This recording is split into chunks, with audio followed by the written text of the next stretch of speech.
The Asian woman has been here causing a disturbance for over sensor minutes. Stella Miller, the manager of the luxurious Grand Plaza Hotel, yelled out in frustration while three professional translators invited to assist shook their heads in despair, looking at each other.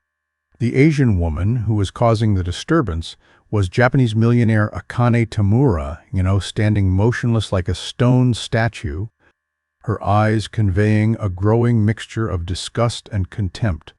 No one could understand what the millionaire was saying until a black cleaning lady stepped in and offered her a cup of coffee in Japanese.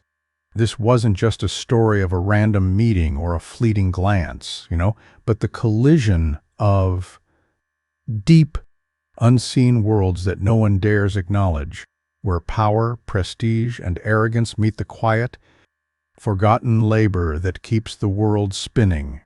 Before we continue following the dramatic developments ahead, don't forget to hit like and subscribe to give me motivation to keep bringing you more captivating stories. And where are you listening to this story from? Leave a comment and let me know. Now, let's return to the story. Imagine this Rardendal. You're standing in the heart of a luxurious hotel lobby. Marble floors gleaming under the brilliant glow of chandeliers. The air smells of polished leather and expensive perfumes. People walk by with their heads held high, their movements swift and assured. They don't notice the workers, the ones who keep everything spotless, neat, and in perfect order. And in the midst of it all, there's a woman, an Asian businesswoman, standing still. Hino, her body rigid with the weight of unspoken frustration. The people around her, the ones who should be serving her, seem clueless.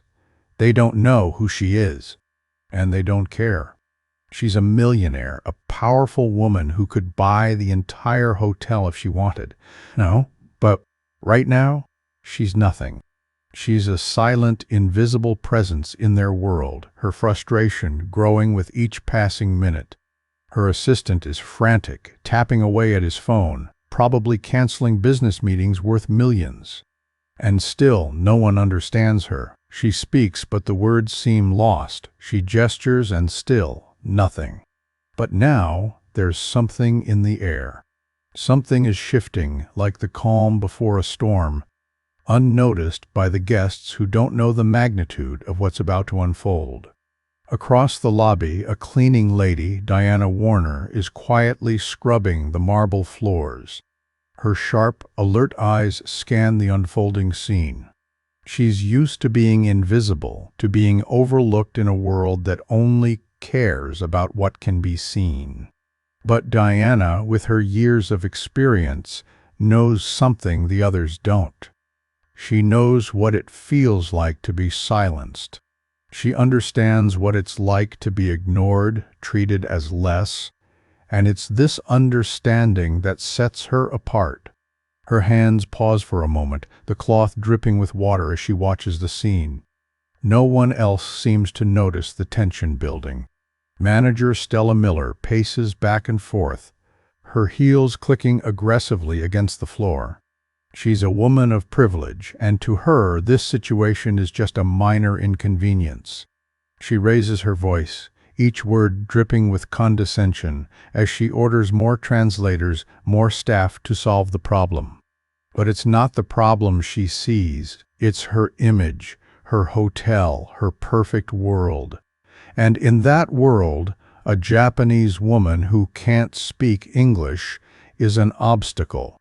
A blemish she can't afford to have. Diana knows this all too well. She's heard the whispered insults, the casual dismissals. She's been the one spoken over, the one left in the shadows. But this time, it's different. She feels it deep in her chest, a fire igniting. She's seen this kind of thing happen before, but this time, she's had enough. She's watched the hotel's elite treat others like dirt, and now it's not just a spectator sport. She's done with silence. The Japanese woman's assistant mutters something in rapid Japanese.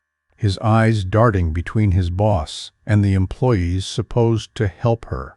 Diana listens, and something stirs in her. She doesn't speak the language fluently, but she knows enough to sense the urgency in his voice. Something in the way the woman's hands are clenched, the way her eyes flicker with barely contained anger. It's a language all its own. Stella's voice breaks through the tension, dismissing the woman as just another unimportant guest, one who couldn't even manage basic communication.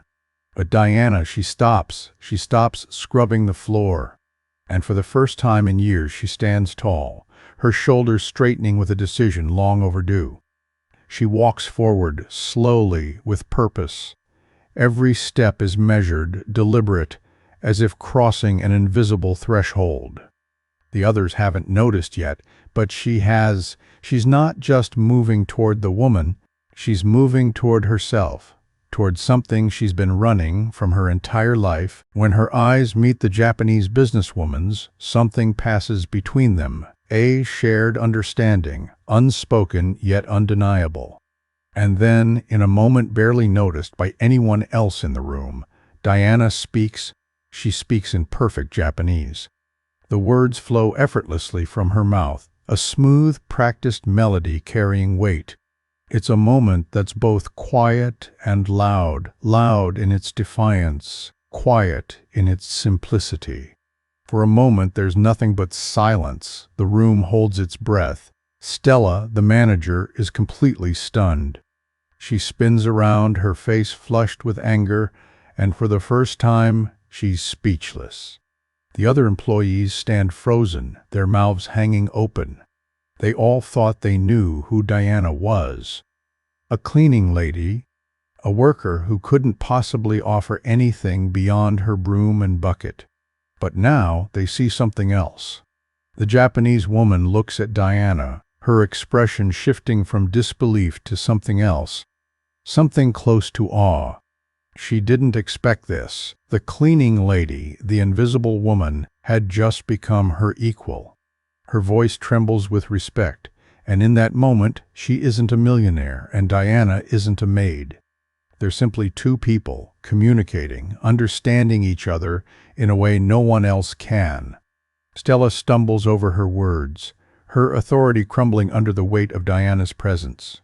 The whole dynamic shifts, and Stella, who once held power, now stands in the shadows, her own insecurity and arrogance exposed for all to see.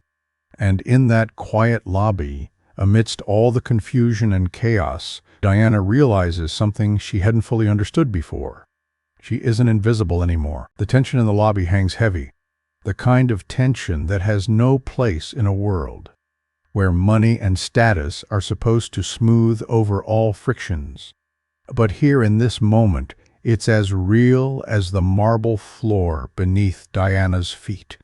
Stella Miller, who until now had walked with the arrogance of someone used to control, is standing there, her composure slipping away like sand through her fingers. She's lost her grip on the situation, and for the first time in a long time, she doesn't know what to do. Her lips tremble with the kind of rage that only someone who feels their world slipping away can truly understand. The guests in the lobby glance nervously from one another, but no one dares to speak. What are they witnessing? A simple employee standing up, quietly but with power, to the woman who had ruled this space. Diana, the cleaning lady, had turned the tide with just a few words in a language that Stella had never imagined her knowing.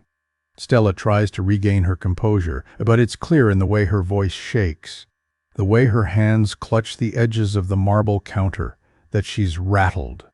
"Get back to your duties, Diana," she commands. But the words sound weak, like they have no force behind them anymore. She might as well be speaking to the wind. Diana doesn't even flinch.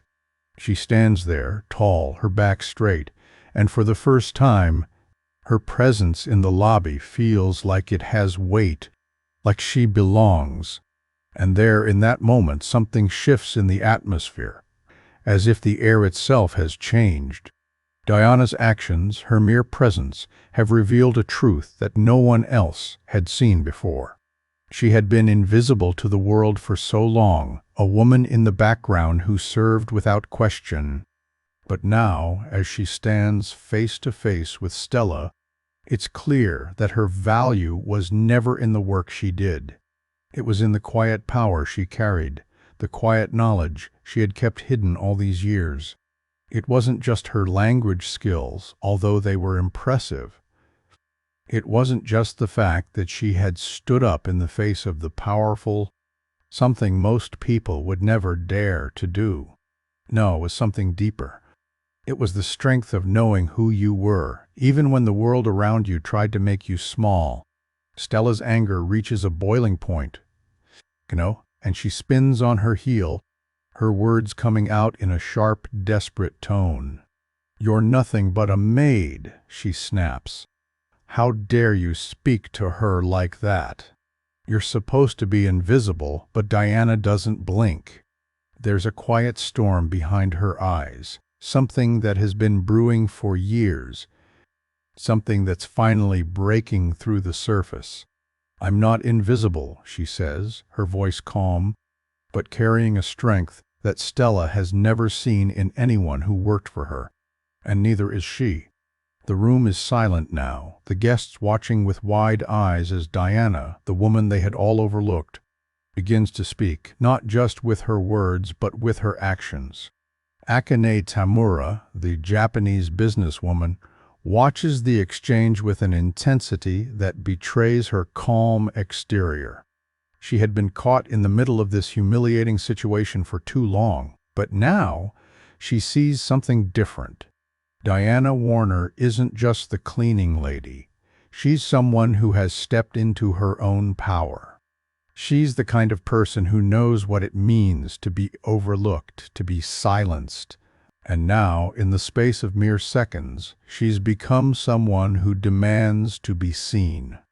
Akane's assistant, who had been frantic until now, suddenly stops. He watches the scene unfold, his eyes shifting between Diana and Stella. He's seen many things in his time, but this is something new.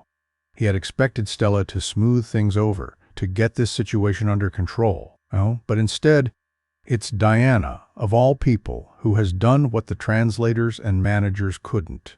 She's created a bridge between two worlds, between two people who didn't even speak the same language. For a brief moment, Diana locks eyes with Akane, and Akane nods, a small gesture, but one filled with understanding. In that simple act, Diana feels something stir deep inside her, a sense of validation, not from Akane, but from herself.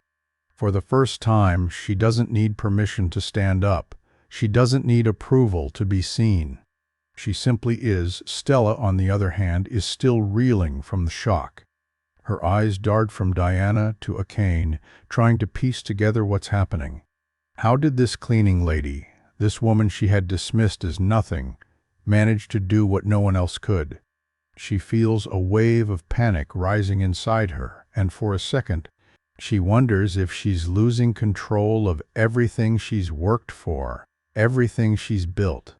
The power in the room has shifted. No longer is Stella the one in control. No longer is she the one everyone looks to for guidance. Instead, it's Diana standing there with quiet dignity.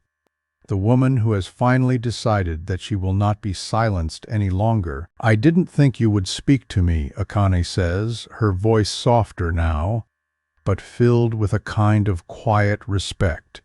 "How did you learn Japanese?" Diana smiles, a small, knowing smile, and she replies simply, "I've spent my life learning how to speak for those who don't have a voice. I learned Japanese in the same way I learned every language that's ever mattered, by listening, by paying attention." And in that moment, the room goes quiet again. Diana has spoken not just to Akane, but to everyone in that lobby. She's not just a maid. She's not just the woman cleaning up after others. She's a woman who has seen the world, who has learned its languages, its rhythms, its injustices. And now she's speaking up, she's claiming her space, her voice, her dignity. Stella stands frozen, her face pale, her breath shallow. She wants to argue, to scream, to take back control. But she can't. The words don't come. She's lost this battle, and deep down she knows it. The woman who she once thought was beneath her has risen. And in that rise, Stella's own fall has begun. The power dynamics in the lobby have shifted forever. Diana Warner, once invisible, has stepped into her power, and there's no going back. The silence that followed was thick. It hung in the air like a fog, every person in the room unsure whether to speak, to move, or to simply. There was something about that moment, something profound, that made even the grand marble lobby of the hotel feel small, like a stage where all the truths that had been buried under the surface were suddenly laid bare for everyone to see. Stella Miller stood there, stiff, her face ashen. Her pride, the thing she had clung to so desperately, seemed to drain from her in front of her very eyes. She had built her identity on being the one in control, the one with the power, the one who made the decisions. But now there was a woman standing in front of her, a woman she had dismissed as nothing more than a maid, who had undone all of it with just a few words, with a look of quiet authority that Stella could never hope to match. Akane Tamura, who had been nothing more than a source of stress and potential financial loss just moments ago, now regarded Diana with an expression that was nothing short of admiration. She had watched how easily the arrogance of Stella Miller had crumbled in the face of simple truth. She had witnessed the complete reversal of power, the shift from the managerial elite to the ones who were meant to remain invisible. "Thank you," Akane said quietly, her eyes still fixed on Diana. There was no condescension in her voice, no pity. Just respect, something that few had ever given Diana. "I truly appreciate your help." Diana simply nodded, as if this moment was nothing more than what she had always been waiting for. She hadn't done it for Akane, or for the hotel, or for anyone else in that lobby. She had done it for herself. The realization was like a burst of light, blinding in its clarity. She hadn't just learned to speak other languages to communicate with others. She had learned to speak to herself, to acknowledge her own worth. And in this moment, it was as though the universe had given her the chance to show it. For a fleeting second, Diana allowed herself to feel something other than the numbness she had spent years cultivating to protect herself. There was a flicker of pride, of joy, but it was quickly smothered by the cold weight of reality. She had always known her worth. She had always known she had the power to change the world, to make a difference. But until now, she had been too afraid to let anyone see it. Too afraid of what would happen if they saw her for who she truly was. But now, standing in front of Stella, watching the woman who had once looked down on her, the weight of the moment finally settled in. It was no longer about the hotel or the guests or even Akane Tamura. It was about Diana, about the woman who had spent too long in the shadows, too long submitting to the will of others. Now she had taken the first step to claiming her rightful place in the world. "Diana, can we talk?"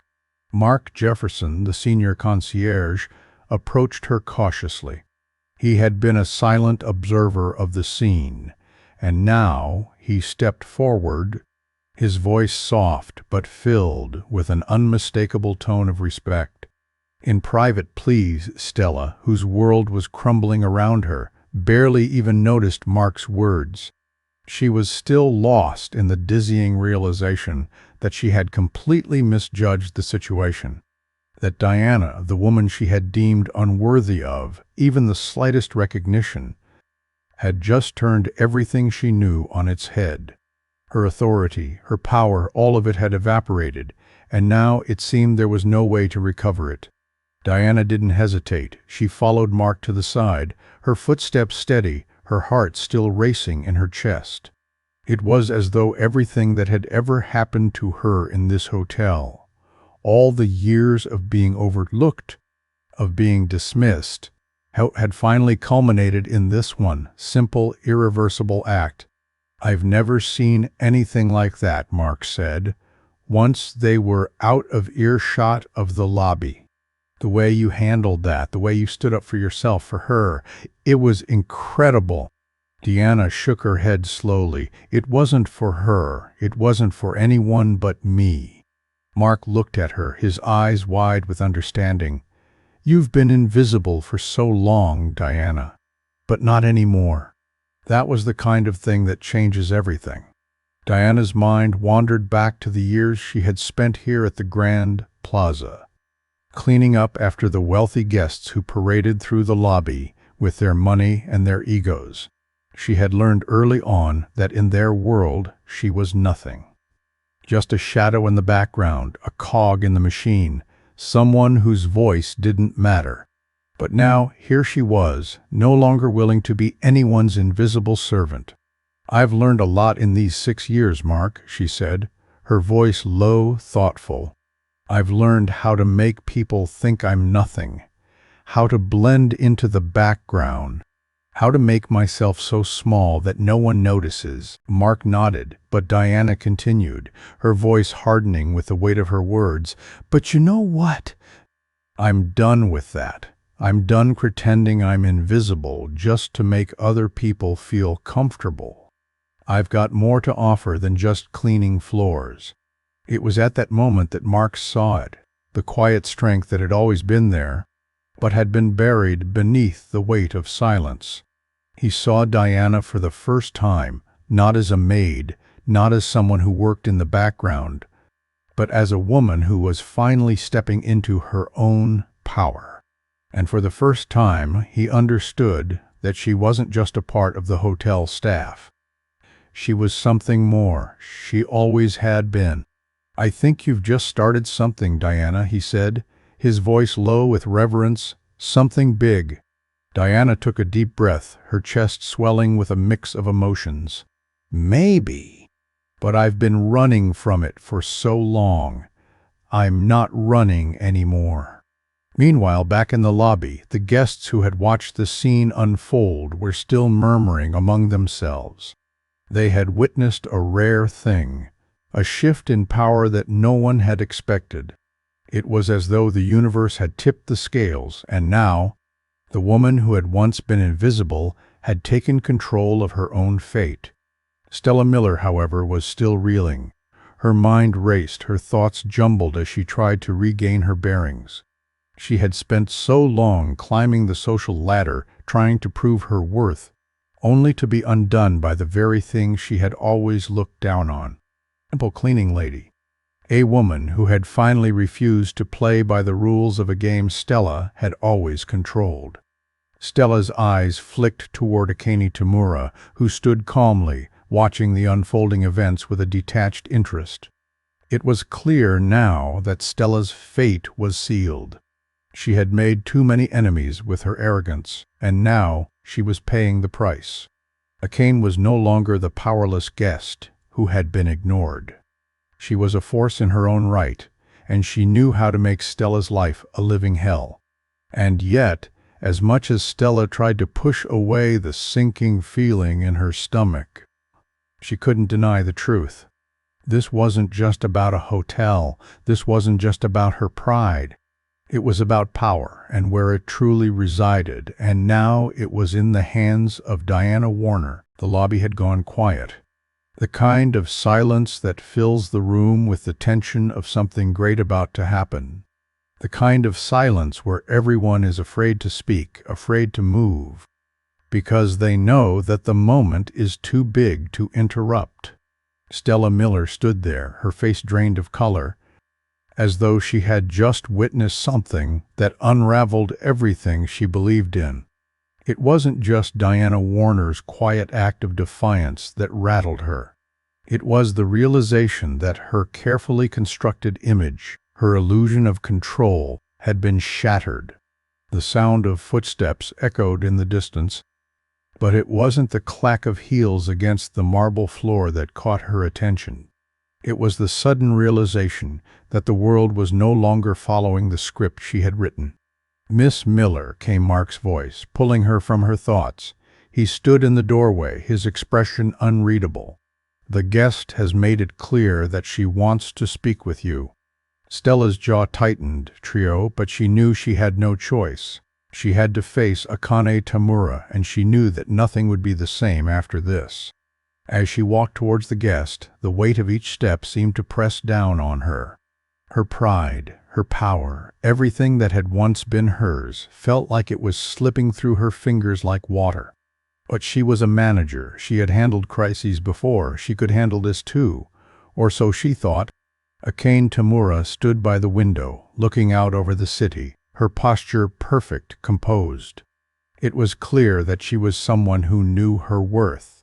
Someone who had never allowed herself to be defined by others' opinions. She wasn't a victim. She wasn't powerless.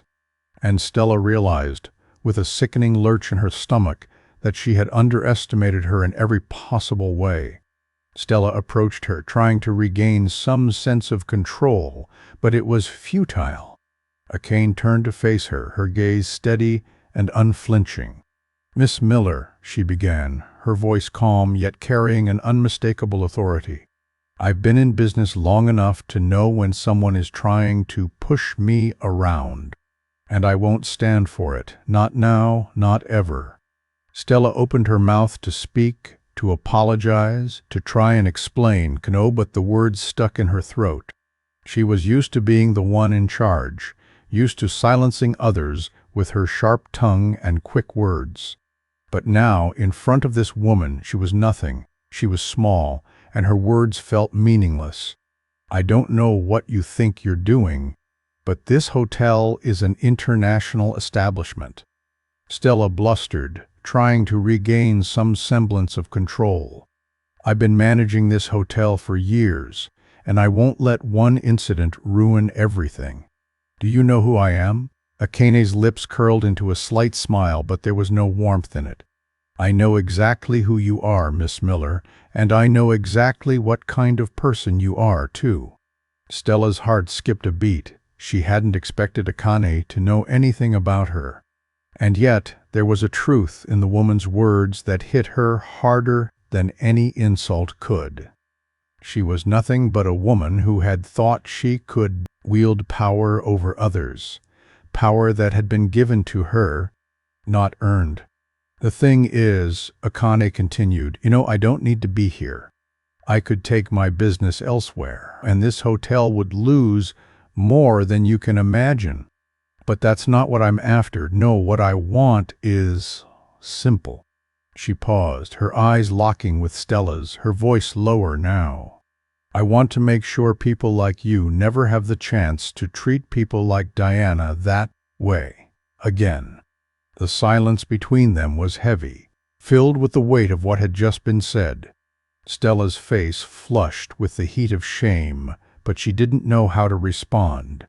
Akane had taken her words and turned them against her, and now Stella was exposed.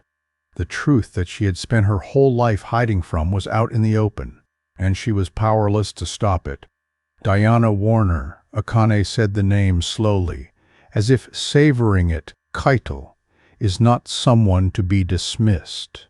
She is, in fact, someone I have a great deal of respect for." She turned back toward the window, her expression unreadable. "And you, Miss Miller, have just lost someone who could have been an invaluable asset to you." Stella felt her breath catch in her throat. She knew what Akane was saying, and it hit harder than anything she had felt in years. Diana wasn't just the cleaning lady. She wasn't just the invisible woman who cleaned up after the guests. She was someone who had power, someone who had been waiting, quietly and patiently, for the right moment to step forward. And now, that moment had come. Stella stood there, unsure of what to say. How could she possibly explain herself? How could she possibly make things right? She had made too many enemies in the room, too many mistakes. And now there was no way to undo the damage. Akane's next words were soft, but they cut through the air like a knife. "I hope you take this lesson to heart, Miss Miller. Power isn't something that can be given to you, it's something you earn, and you haven't earned it." For a moment, Stella was speechless, her mind racing, her thoughts swirling. She had no idea what to do, no idea how to make the situation better. But she knew one thing: she was not in control anymore. Back in the lobby, Diana stood in the corner, watching the exchange with a quiet sense of satisfaction. She had seen it all: the arrogance, the cruelty, the dismissive glances. And now she saw it unraveling in real time. She had never asked for this. She had never asked to be the center of attention, to be the one who turned the tide. But in that moment, as Stella stood humiliated and exposed, Diana realized something important. She had never needed anyone's approval. She had never needed permission to be seen. Thank you for following this story on Shoe Stories. If this story moved you, taught you something, or made you reflect on the meaning of silence, please like, subscribe to our channel, and let us know where you're watching from in the comments below the video. Your voice matters. Let it be heard, whether it's in silence or loud. And don't go anywhere. Click on one of the videos displayed on your screen to watch more powerful stories about dignity and unexpected heroes. We'll see you in the next story.